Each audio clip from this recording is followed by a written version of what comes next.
Hello, I'm back. This video details some of the more unusual real-life dogfight pairings and was inspired by the Cessna 02 MiG-21 dogfight double used by Mattline 1967 as an example in his fantasy model kit box art video.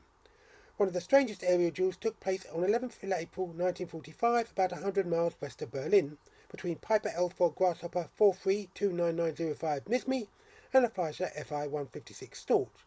What makes this dogfight unusual is the fact that, due to the lack of armament fitted to the aircraft, the L4's crew, First Lieutenant Merritt Dwan Francis and Lieutenant William S. Martin, forced down their opponent using their pistols, just as their crew did in the early months of World War I.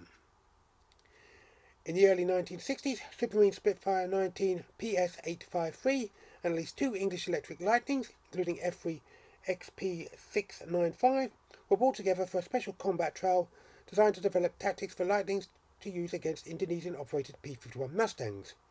These were in use during the Indonesian confrontation, triggered by Indonesia's opposition to the creation of the State of Malaysia from the Federation of Malaya.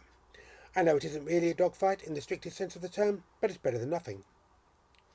On 28 May 1982, during the Falklands War, there was an encounter between FMA IA-58 Pucara A-537, followed by Teniente Miguel A. Jimenez, and Western Scout Helicopter XT-629, piloted by Royal Marine Lieutenant Richard J. Nunn. The attack, which occurred while the scout was engaged in a casualty evacuation mission, resulted in Nunn's crewman, Sergeant Bill Belcher, losing his leg, and Nunn succumbing to his injuries from rocket and cannon fire. Jimenez himself also died that day when his aircraft crashed on Blue Mountain due to poor visibility en route to Stanley Airport. Now, before anyone mentions it in the comment section, I deliberately left out the alleged shooting down by an English Electric Lightning on 4th May 1972 of Harrier Jumpjet XV-794.